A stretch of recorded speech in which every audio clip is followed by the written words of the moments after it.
चारिकोटी ओडिया समेत कोटी कोटी जगन्नाथ प्रेमी मानक आज नवेदन करुचु हाथ जोड़ी अनुरोध करुचु बड़ गहित कथा घटी जस्टिस विश्वनाथ रथ जे माननीय हाइकोर्ट को निर्देश क्रमे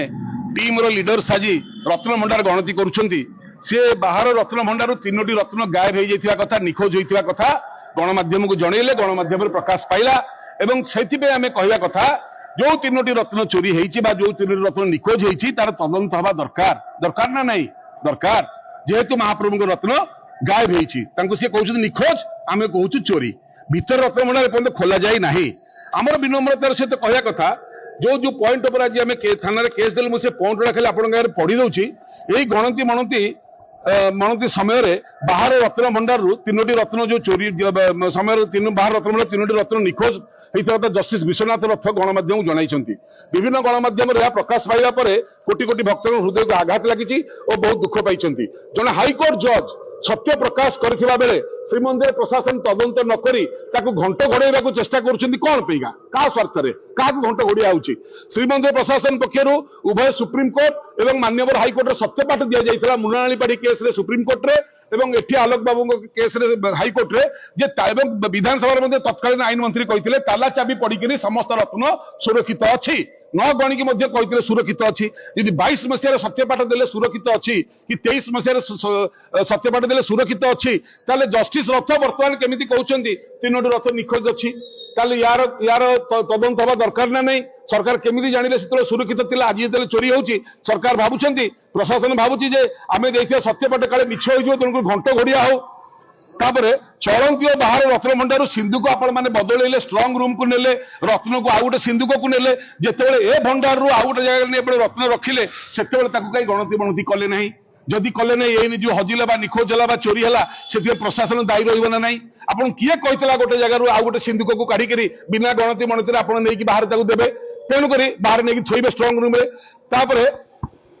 जदियो 28टा 100 जदियो 28 ରୁ 29ଟା अधिक रत्न आमको दान में मिली किंतु 78 मसीहार गणति अनुसार 218टी रत्न मध्यरु 3टी रत्न गायब हो जाइए पुराणा रत्न तेणुक से जो पुराणा रत्न 3टी गायब होती कथाटी को लेकिन आज एतला दिगला श्रीमंदिर प्रशासन पक्षर सफेई दि जाऊँगी जे ए रत्न काले भितर भंडार को चली जाइए है आज्ञा भितर रत्न भंडार चाबी हजिला बोली रघुवीर दास कमिशन बसला चाबी खोजिया जो रिपोर्ट प्रकाश करने सरकार भय करुँच कौन रत्न चालिकी पड़ेगा कि आर पटे भितर भंडार को ना कौन गला बाट अच्छी कि यही गोटाक आज प्रमाण हम गला बाट अच्छी ना चालिकी पड़ेगा रत्न भितर भंडार को आपण मैंने केमती जाइले जे काले भितर भंडार रे थिबो चलती एवं बाहर रत्न भंडार रत्न भितर भंडार को जीवार आवश्यकता कौन रही ये तो नीतिकांति वर्ष सारा ये रत्न सब कार्य लगे तेणुक घंट घोड़िया गोटे पर गोटे मिछ एमाने कही चलती धन्यवाद देवी जस्टिस रथ को एवं जस्टिस रथ को धन्यवाद देवु कहू कहू सत पाटरू बाहर पड़ी जदियो कहार इच्छा नथिला मुंड कछा तुंडे धरिया कालिया बसी पइला तंटीरे सत बाहरी पइला जदि तंटीरे कंटा अटकी गला बर्तमान प्रश्न उठे कंटा बाहर केमिति आमे कहया कथा सरकार को आपण सरकार रत्न भंडार चोरी उपरे सरकार गठन होईची जदि आपण माने रत्न भंडार चोर को सुरक्षा देबे ताले ध्वंस होबा फाइनल जदि प्रकृत न्याय करेंगे चोर धरेबे 20 वर्ष पर्यंत आपन के हटई पारिबे नहीं आपण इच्छा ये 2-3 वर्ष पर धक्का खाई बाहर ना 20 वर्ष शासन करेंगे चोर को घंट घोड़ेबा चलिबो नहीं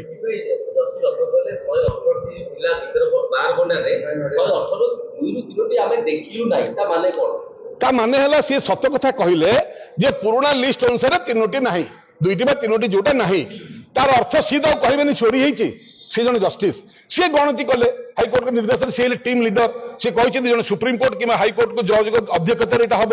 तेणुक सी सत कथा कहले निखोज अच्छी ये निखोज को बड़ कष्ट हो गला ये निजे सामना को न आसी विभिन्न लोक मध्यम कहते काले भितर भंडार को पलि ना जस्टिस रथ भूल कथा कही सी कौन कहले आम जानू ये कि कथा आज्ञा जड़े न्यायाधीश के भूल कथा कह जे हाइकोर्ट रे जज होगी रिटायर्ड होती सी भूल कहीदेले ये जो 2 दिनिया उड़ा चढ़ई एवं जो मैंने गालुआमी टाउटरी करते से ठीक कथा कहते से कहवा कथा आम सिंपल क्या विरुद्ध में कहूनु आम कहूँ कालियार रत्न चोरी होती निखोज होती माने तदंत हो पुलिस जन्म तदंत करने जदि एटी आम न्याय न पाइलु आम सीबीआई ऑफिस रे जाके एतला दबु भुवनेश्वर बहुत शीघ्र आमर किंतु गुरुत्वपूर्ण कथाटी है सबुठार बड़ कथा ଘଣ୍ଟ ଘୋଡିବାକୁ ଯଦି ଚେଷ୍ଟା କରିବେ ଏମିତି ଘଣ୍ଟ ଘୋଡେଇକି ଗୋଟେ ସରକାର ଧ୍ୱଂସ ହୋଇଥିଲା ଏବଂ ଏଇ ଚୋରିକୁ ବା ଏଇ ରତ୍ନ ଭଣ୍ଡାର ସତ୍ୟତାଟାକୁ ଯଦି ଆପଣ ସାମ୍ନାକୁ ନ ଆଣିବେ ତାହେଲେ ଆପଣ ମାନଙ୍କର ବି ଶେଷ ସମୟ। କାଳିଆ କାହାକୁ ଛାଡିନି, ତା ଦରବାରରେ ସବୁବେଳେ ନ୍ୟାୟ ହିଁ ହେଇଛି। ତେଣୁକରି ଆମର ବିନମ୍ର ପ୍ରାର୍ଥନା, ଆଜି ଯୋଉ ତଦନ୍ତ ପାଇଁକା ଆମେ ଏତଲା ଦେଲୁ ସେ ଏତଲା ଉପରେ କାର୍ଯ୍ୟାନୁଷ୍ଠାନ ହଉ ଏବଂ ଯିଏ ପ୍ରକୃତିରେ ଦୋଷୀ ତାଙ୍କୁ ଦଣ୍ଡ ଦିଆଯାଉ। ଘଣ୍ଟ ଘୋଡେଇବା ଚଳିବ ନାହିଁ। ଜୟ ଜଗନ୍ନାଥ।